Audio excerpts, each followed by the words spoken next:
Listen, I'm not here to sugarcoat this. You want to know why 2026 might be the year everything falls apart for you? It's not the economy. It's not AI stealing your job. It's not even Mercury in retrograde or whatever your horoscope-obsessed coworker keeps blaming. It's you. Specifically, it's the 9 catastrophically dumb habits you're clinging to like a security blanket made of razor blades. Marcus Aurelius didn't write meditations so you could scroll TikTok at 2 a.m. wondering why your life feels like a dumpster fire directed by M. Night Shyamalan. The Stoics figured out the blueprint for a bulletproof life 2,000 years ago, and here you are speed-running self-destruction like it's a competitive sport. But here's the good news. You've got time to fix this mess, so buckle up because we're about to take a flamethrower to the habits that are quietly assassinating your potential while you sleep. This isn't motivational fluff. This is a survival guide. Let's go. Habit number 1, living like tomorrow is guaranteed. You know what's hilarious? You'll spend 45 minutes choosing a Netflix show, but you treat your life like it's an infinite resource. Newsflash, it's not. The Stoics had a concept called memento mori. Remember, you will die. Cheerful, right? But here's the thing. Seneca said we're not given a short life. We make it short by wasting it. And brother, are you wasting it?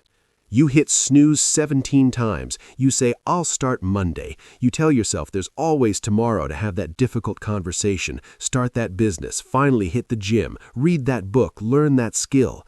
Meanwhile, time is doing what time does best, running out. It's not coming back. It doesn't care about your excuses. The average person lives about 4,000 weeks. Subtract the years you've already burned through, and suddenly that number gets real uncomfortable, doesn't it? Every single morning you wake up is a gift you didn't earn and aren't guaranteed to receive again. The Stoics understood this bone deep. Marcus Aurelius, literally the emperor of Rome, the most powerful man on earth, started his day by reminding himself he could die. Not to be morbid, but to be alive. When you act like you have infinite time, you procrastinate on everything that matters. You delay your dreams, postpone joy, put relationships on hold, and convince yourself that someday is a real date on the calendar. It's not. Someday is where dreams go to die and you're the one holding the shovel. The fix? Start treating each day like the limited edition it actually is. What would you do today if you knew you only had a year left, 6 months, a week? Stop living like you're immortal and start living like someone who understands that the clock is ticking, because it is, and it's not slowing down for anybody. Now, procrastinating on your dreams is one level of self-sabotage, but what comes next is even sneakier because this habit convinces you it's actually making you happy. Habit number 2, chasing pleasure like it's the finish line. Dopamine, that's the drug you're addicted to, and the dealer is everything around you. Your phone, social media, junk food, binge watching, online shopping, endless scrolling. You're a rat in a cage hitting the pleasure button until your brain is fried and your soul feels like burnt toast. Here's what the Stoics knew that you apparently missed. Pleasure isn't happiness. Epictetus literally said, "No man is free who is not master of himself."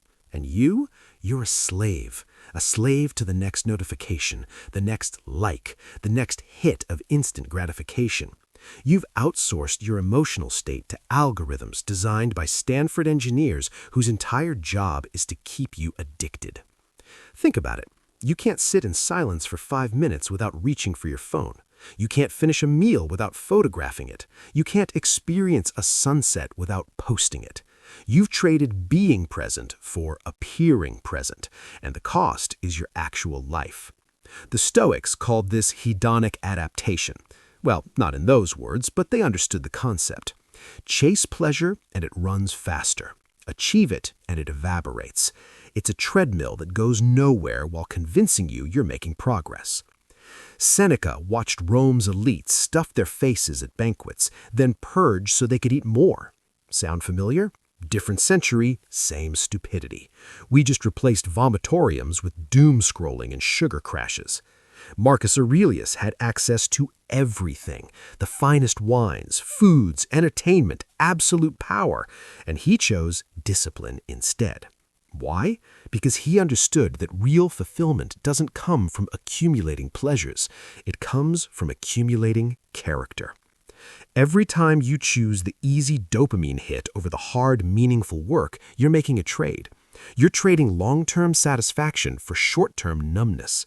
You're trading the person you could become for the person who needs another hit. And the really sick part? You know this. You know scrolling for 3 hours doesn't make you happy. You know that binge isn't satisfying. You know that buying more stuff won't fill the void. But you do it anyway because the alternative requires something you've forgotten how to do: delay gratification. The fix isn't to become a joyless monk. It's to stop confusing pleasure with purpose. Real satisfaction comes from doing hard things, building something meaningful, contributing value, developing mastery. Those things are hard. They don't deliver instant dopamine, but they deliver something infinitely better. They deliver a life you're actually proud of when you lay your head down at night. Stop being a dopamine junkie. Start being a human being with agency. But here's where it gets even more twisted. Because while you're chasing pleasure, there's another habit that's making you blind to reality itself. Habit number 3. Lying to yourself like it's an Olympic sport. You are the storyteller of your own life, and buddy, you've turned into a fiction writer. The lies you tell yourself would make Pinocchio's nose pierce the stratosphere. I'll start tomorrow. I'm just taking a break. I deserve this.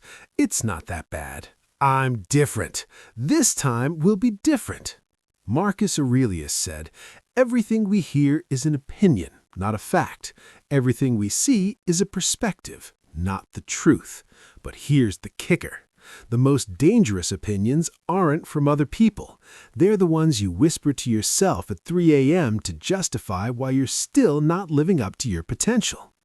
Self-deception is the most insidious habit on this list because it's the enabler of all the others. You can't fix a problem you won't admit exists, and you've become a master at mental gymnastics that would score a perfect 10. Your relationship is falling apart? We're just going through a rough patch. Your health is deteriorating? I'll get serious about it next month. Your career is stagnant? I'm paying my dues. Your dreams are collecting dust? The timing isn't right. The Stoics were ruthless about self-honesty. Seneca said, "A gem cannot be polished without friction, nor a man perfected without trials." But you can't even see the friction because you've wrapped yourself in layers of comfortable lies. You've built a reality distortion field that would make Steve Jobs jealous, except instead of changing the world, you're just protecting your ego. Here's the reality check. Every day you lie to yourself is a day you steal from your future. Every rationalization is a brick in the prison you're building. Every excuse is a vote against the person you claim you want to become. The most dangerous person in your life isn't your enemy, your toxic ex, or your undermining coworker. It's the voice in your head that keeps negotiating away your standards. The Stoics practiced something called negative visualization, imagining worst-case scenarios not to be pessimistic, but to be prepared, to see reality clearly. You need to do the opposite of what you're doing now. Stop imagining everything is fine. Start seeing things as they are. Look in the mirror. Really look and ask yourself, am I lying to myself about anything right now? Your body knows. Your gut knows. That quiet voice you keep silencing, it knows. The fix is simple but not easy. Radical honesty. With yourself first. Stop the negotiations. Stop the rationalizations. Stop rewriting history to make yourself the hero of a story where you're actually the obstacle. Truth is like surgery. It hurts, but it heals. Lies are like painkillers. They feel good, but the disease keeps spreading. Speaking of spreading diseases, let's talk about the toxic habit that's probably costing you every meaningful relationship you've ever had. Habit number 4, reacting instead of responding. Someone cuts you off in traffic and suddenly you're auditioning for Fast and Furious. Your partner says one thing slightly wrong and you launch into a dissertation on their character flaws. You read a comment online that disagrees with you and you're typing a manifesto like your life depends on it. Congratulations, you have the emotional regulation of a toddler who dropped their ice cream. Epictetus dropped one of the most powerful lines in Stoic philosophy. It's not what happens to you, but how you react to it that matters. You've heard this before, you've probably even nodded along to it, and then you went right back to letting your emotions drive your life like a drunk person behind the wheel. Here's what's happening in your brain. Something occurs, your amygdala, the primitive lizard part of your brain, fires up, floods you with emotion, and before your rational prefrontal cortex can even think, you've already said something you can't take back, sent that text, made that decision, burned that bridge. You're living on autopilot. And autopilot in humans is programmed by evolution to keep you alive in the savannah, not help you thrive in modern society. The Stoics understood something neuroscience is only now confirming. Between stimulus and response, there's a space. In that space is your power. Viktor Frankl, who survived Nazi concentration camps, said it. Between stimulus and response, there is a space. In that space is our power to choose our response. In our response lies our growth and our freedom. But you're not using that space. You're collapsing stimulus and response into one reactive explosion. Every time you react instead of respond, you give your power away. You let external circumstances control your internal state. You become a puppet, and other people, most of whom don't even care about you, are pulling the strings.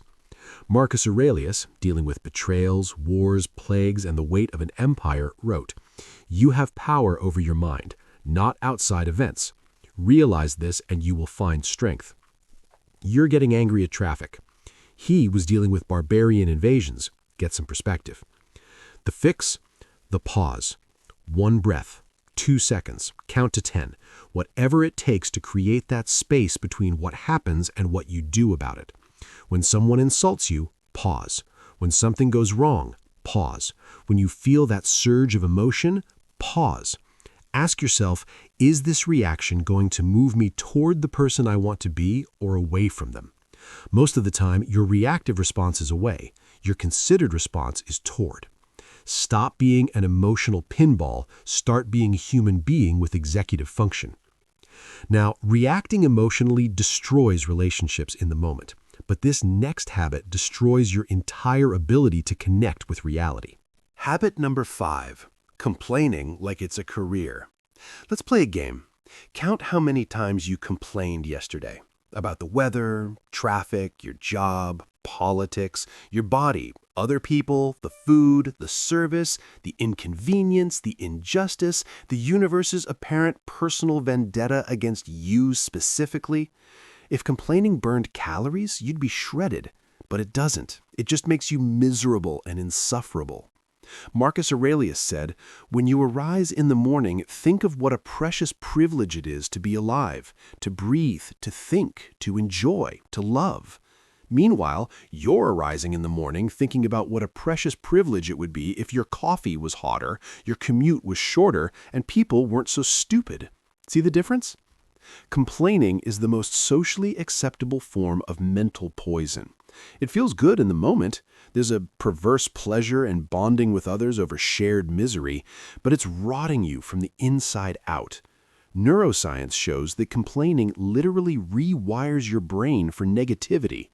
Every time you complain, you're strengthening neural pathways that make it easier to complain next time and harder to find gratitude, joy, or solution-focused thinking. You're training your brain to be a problem-finding machine instead of a problem-solving one.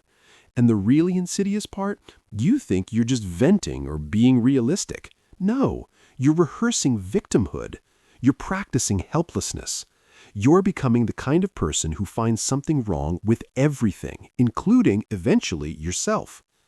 The Stoics made a distinction that will change your life if you actually internalize it. Some things are in your control, most things aren't. Complaining about things outside your control is like yelling at the ocean for being wet. It's absurd. It changes nothing except your cortisol levels. Epictetus said, "There is only one way to happiness, and that is to cease worrying about things which are beyond the power of our will." You can't control the traffic. You can control your audiobook selection. You can't control your coworker's incompetence. You can control your response to it. You can't control aging. You can control how you take care of your body. But instead of focusing on what you can control, you're spending your finite mental energy raging about what you can't. The fix isn't toxic positivity. It's not pretending problems don't exist. It's redirecting your focus from complaints to solutions, from victimhood to agency. Next time you catch yourself complaining, ask, is this in my control? If yes, stop complaining and start doing. If no, stop complaining and start accepting. That's it. That's the whole game.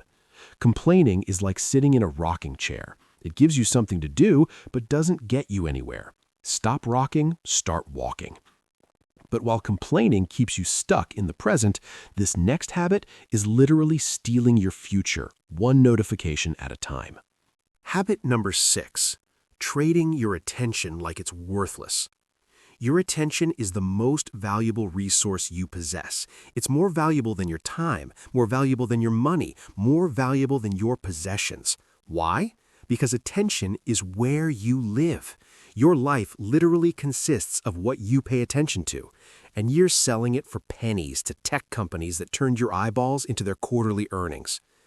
The average person checks their phone 144 times per day. That's every 6.5 minutes of your waking life. You're fragmenting your attention into confetti and then wondering why you can't focus on anything meaningful. Marcus Aurelius said, "Confine yourself to the present." You can't even confine yourself to the present sentence before your eyes dart to that notification. Here's what's really happening. Silicon Valley hired the smartest behavioral psychologists on the planet and asked them one question: how do we make this as addictive as possible? And they succeeded. Your phone is engineered to hijack your attention using the same mechanisms that make slot machines addictive: variable rewards, infinite scroll, social validation metrics. They've turned your prefrontal cortex into a puppet and your limbic system into the puppet master. The Stoics talked about living in accordance with nature. You know what's not natural? Checking your phone before you check on your own thoughts in the morning. Interrupting face-to-face conversations to look at a screen. Consuming more information in a day than your great-grandparents consumed in a year. Your nervous system is fried because you're trying to run prehistoric hardware on futuristic software, and the error message is anxiety, depression, and the creeping sense that life is passing you by. Because it is. While you're scrolling, time is scrolling. Every minute you spend consuming someone else's highlight reel is a minute you're not creating your own life. Every hour you spend watching videos about success is an hour you're not actually building success. You'd become a spectator in your own existence, and the game is almost over. Seneca said, "People are frugal in guarding their personal property, but as soon as it comes to squandering time, they are most wasteful of the one thing in which it is right to be stingy." He was talking about you. You'll drive across town to save $3 on groceries, but you'll burn 3 hours on social media without blinking. You'll negotiate aggressively for a salary increase, but give away your attention for free to whoever has the shiniest app. The fix? Treat your attention like the sacred resource it is. Delete apps that don't serve you. Turn off notifications. Yes, all of them. Create phone-free zones. Practice monotasking like it's a spiritual discipline. When you're eating, eat. When you're with someone, be with them. When you're working, work. Singular focus is your superpower in a world of fractured attention. The Stoics practiced what they called prosoche, attention, mindfulness, being present, not as a meditation technique, but as a way of life. Every moment you're fully present is a moment you're actually alive. Everything else is just existing in a distracted fog until you die. Stop letting Mark Zuckerberg rent space in your head. Start reclaiming your attention. Your life depends on it. Now, while your attention is being stolen externally, this next habit is how you're internally sabotaging every goal you've ever set. Habit number 7. confusing motion with progress. You're busy, so busy. You've got 17 tabs open, 4 browser windows, 3 to-do lists, 2 productivity apps, and 1 burning question. Why aren't you getting anywhere? Because you're addicted to motion, not committed to progress. You're rearranging deck chairs on the Titanic and calling it navigation. Motion is reading every book about fitness but never working out. It's watching every YouTube video about starting a business but never starting one. It's planning, preparing, researching, optimizing, organizing, doing everything except the one thing that actually matters. Progress is writing the book, not buying another journal. Progress is having the difficult conversation, not rehearsing it in your head for the 1,000th time. The Stoics were ruthless about action. Marcus Aurelius said, "Waste no more time arguing what a good man should be. Be one. Not plan to be one, not think about being one, not read about being one. Be one." But you're still in the research phase of life while the clock is ticking down. Here's the psychology behind it. Motion feels productive. It scratches the same itch. You get to feel like you're doing something without facing the risk of actually doing something. Because real action comes with real consequences. You might fail. People might judge you. It might not work out. Motion is safe. Progress is dangerous. So you stay in motion, perpetually preparing for a race you never actually run. You're optimizing your morning routine instead of just starting your morning. You're looking for the perfect diet instead of just eating better today. You're waiting for clarity instead of taking action that creates clarity. You're overthinking, overplanning, and under-executing, and then wondering why your life looks the same year after year. Seneca called this out 2,000 years ago. While we wait for life, life passes. You're waiting for the right time, the right resources, the right feeling, the right circumstances. Newsflash, there is no right time. There's only now, and not now has a perfect track record of never arriving. The difference between motion and progress is simple. Motion is horizontal, progress is vertical. Motion keeps you busy, progress moves you forward. Motion is comfortable, progress is uncomfortable. Motion requires minimal courage, progress requires you to bet on yourself. Most people choose motion because it lets them avoid the one thing progress demands: vulnerability. The fix? Identify the one action that would actually move the needle in your life right now. Not 10 actions, 1. The thing you've been avoiding because it's hard, scary, or uncertain. Then do that. Not tomorrow, not Monday, not when you feel ready. Now, before you finish this video, before you overthink it, before your lizard brain talks you out of it. Stop collecting information and start creating transformation. The Stoics didn't philosophize about virtue, they practiced it. They didn't debate the ideal life, they lived it. Imperfectly, messily, but actively. You need to do the same. Motion is a trap. Progress is freedom. Choose wisely. But even when you do take action, this next habit will sabotage every ounce of progress you make. Habit 8. Surrounding yourself with people who are drowning. Show me your 5 closest friends and I'll show you your future. This isn't motivational fluff. It's neuroscience, psychology, and ancient wisdom all screaming the same thing. You become the average of the people you surround yourself with. And if you're surrounding yourself with people who are negative, directionless, complacent, or toxic, guess what? You're becoming negative, directionless, complacent, and toxic. Epictetus said, "The key is to keep company only with people who uplift you, whose presence calls forth your best. But you're keeping company with people who drag you down, whose presence calls forth your worst. Why? Because it's comfortable. Because you've known them forever. Because you don't want to be that person who outgrows their circle. Because confronting the truth that some relationships are anchor chains disguised as friendships is painful." Here's what's happening on a neurological level. Mirror neurons. Your brain literally mirrors the behaviors, emotions, and thought patterns of people around you. Spend time with complainers, you start complaining. Hang with pessimists, you become pessimistic. Surround yourself with people who party their potential away, and your brain starts normalizing that behavior. It's not weakness, it's biology. The Stoics understood this. Marcus Aurelius constantly reminded himself to avoid corrupting influences, not because he was elitist, but because he knew that proximity determines trajectory. You're trying to build discipline while hanging out with people who can't say no to a third slice of pizza. You're trying to build a business while surrounding yourself with people whose biggest ambition is the weekend. You're trying to level up while your circle is committed to staying comfortable. And the worst part? These people will actively sabotage your growth. Not because they're evil, but because your growth makes them uncomfortable. It holds up a mirror to their own stagnation. When you start working out, they'll tell you you're obsessed. When you start reading, they'll mock you. When you start building something, they'll tell you it won't work. They'll disguise their fear as concern and their jealousy as friendship. You have to make a choice. Loyalty to your past or commitment to your future. You can't have both. The person you need to become can't emerge while you're surrounded by people who only know who you were. It's like trying to quit smoking while living in a cigarette factory. The environment will always win. The fix isn't to ghost everyone and become a hermit. It's to be intentional about your inner circle. Audit your relationships with the same ruthlessness you'd audit a failing business. Who lifts you up? Who drags you down? Who challenges you? Who enables your worst habits? Then act accordingly.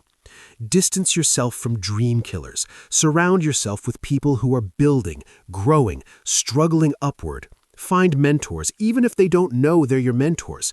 Join communities of people ahead of you. Put yourself in rooms where you're the least accomplished person there. It'll be uncomfortable.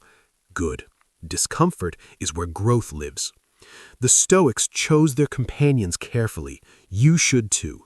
Your future self will either thank you or resent you based on who you're having dinner tonight. All right, we've covered 8 habits that are systematically destroying your life.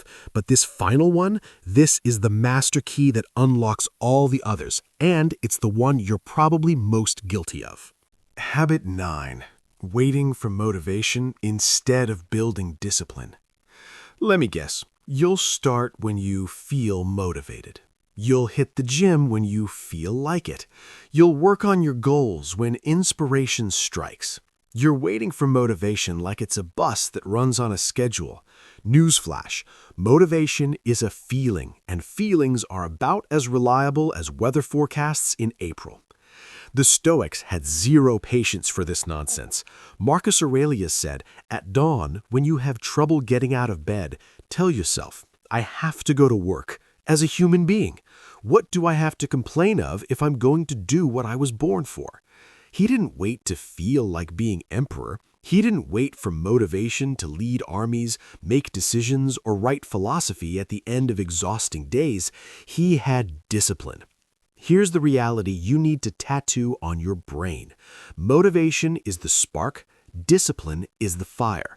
Motivation gets you started, discipline keeps you going when motivation checks out, and motivation always checks out. Motivation is the friend who hypes you up at 11 p.m. to start a business, then disappears when you actually need to file paperwork at 6 a.m. You've built your entire life around this flawed model. I'll do the thing when I feel good. But feelings are downstream from action, not upstream. You don't feel motivated, then act. You act, then feel motivated. Neuroscience confirms this. Action creates emotion, not the other way around. But you're sitting around waiting for the emotion fairy to sprinkle you with get-up-and-go dust while your dreams decompose. The Stoics practiced what they called premeditatio malorum, negative visualization. They imagined everything going wrong, not to be pessimistic, but to be prepared. They knew some days would suck. They knew motivation would vanish. They built systems, routines, and disciplines that didn't require feeling anything. They showed up regardless. You know who exercises every day? Not people who love exercise. People who do it whether they love it or not. You know who writes every day? Not people who always feel inspired, people who sit down and write even when every word feels like pulling teeth. You know who builds successful businesses? Not people who feel motivated all the time, people who show up when they're tired, scared, uncertain, and do the work anyway. Motivation is a lie you've been sold by Instagram influencers who only show you the highlight reel. Nobody's motivated every day. Nobody. The difference between people who achieve their goals and people who don't isn't motivation, it's discipline. It's the ability to do what needs to be done when you don't want to do it. Epictetus said, "First say to yourself what you would be, and then do what you have to do." Notice the order. Decide first, then do. Not feel motivated, then do. Decide, then do. Your feelings get no vote in this equation. The fix? Stop negotiating with yourself every single morning about whether you're going to do the thing. That negotiation is where discipline goes to die. Build non-negotiable systems. The alarm goes off at 5:30 a.m., feet hit the floor. No discussion, no 5 more minutes, no I'll start tomorrow. Feet hit floor. Then stack the next behavior, water, workout, whatever. Each one automatic, each one non-negotiable. Remove decision fatigue from the equation. Steve Jobs wore the same outfit every day. Why? Because he understood that every decision drains your willpower battery, and he had bigger battles to fight than what shirt today. You're burning willpower on whether you'll go to the gym. Just go. Make it automatic. Make it who you are, not what you do. The Stoics lived by principles, not feelings. Principles don't change based on mood. Principles don't take days off. Principles don't wait for the perfect moment. You need to build your life on principles and discipline, not the quicksand of motivation and feelings. Here's the brutal truth. Every single day you wait for motivation is a day stolen from your future. Every morning you negotiate with yourself is a morning you reinforce weakness. Every time you break a promise to yourself, "I'll definitely do it tomorrow," you're teaching yourself that your word means nothing. Even to yourself, especially to yourself. Start small if you have to. 1 push-up, 1 page, 1 minute of meditation, but make it daily. Make it non-negotiable. Let that discipline muscle grow. Because here's the secret nobody tells you. Discipline is a skill. It's not something you have or don't have. It's something you build, one unglamorous rep at a time. Stop waiting to feel ready. Stop waiting to feel motivated. Stop waiting to feel confident. Feelings are followers, not leaders. Act like the person you want to become, and the feelings will eventually catch up. Or they won't, and you'll succeed anyway, because you built a life on discipline, not emotion. The Stoics were some of the most successful, accomplished people in history. Emperors, generals, philosophers who changed the world. You think they felt motivated every day? They faced wars, plagues, betrayals, unimaginable loss. But they showed up. They did the work. They built legacies that outlasted empires. What's your excuse? So there you have it. 9 habits that are systematically destroying your life in 2026. Let's recap this disaster before you inevitably forget everything and go back to your regularly scheduled self-destruction. 1. Living like tomorrow is guaranteed. It's not. Memento mori. Your time is finite. 2. Chasing pleasure like it's the finish line. It's a treadmill to nowhere. Build character, not dopamine dependencies. 3. Lying to yourself like it's an Olympic sport. Stop. Radical honesty is the only path forward. 4. Reacting instead of responding. Create space between stimulus and response. That's where your power lives. 5. Complaining like it's a career. It's rewiring your brain from misery. Focus on what you can control. 6. Trading your attention like it's worthless. It's your most valuable resource. Guard it. 7. Confusing motion with progress. Stop preparing to live and start living. 8. Surrounding yourself with people who are drowning. You can't soar with eagles while pecking with turkeys. 9. Waiting for motivation instead of building discipline. Motivation is a lie. Discipline is freedom. Here's what happens if you ignore this. 2026 becomes 2027. Same problems, different year. Then 2028. Then you wake up at 40, 50, 60, wondering where your life went, why you never became who you were supposed to be, why you settled for mediocrity when greatness was right there waiting for you to just show up. The Stoics gave you the blueprint 2,000 years ago. Not theory, not philosophy for philosophy's sake, practical wisdom for building an unshakable life. But wisdom without action is just entertainment. You've been entertained long enough. Marcus Aurelius said, "You could leave life right now. Let that determine what you do and say and think." This isn't meant to depress you. It's meant to wake you up, to snap you out of the trance you've been in, scrolling through life like it's content to be consumed, instead of a finite opportunity to matter. You've got a choice right now, this moment, not tomorrow, not Monday, now. You can close this video, nod along like you've learned something, feel that little dopamine hit of inspiration, and then do absolutely nothing. In which case, congratulations, you just added another habit to the list, consuming self-improvement content as a substitute for actual improvement. Or you can pick one habit from this list, just one, the one that hit you in the gut, the one you've been avoiding looking at, and you can decide, really decide, not wish, not hope, not intend, but decide that today is the day you stop letting it run your life. Not perfectly. The Stoics never demanded perfection. They demanded progress.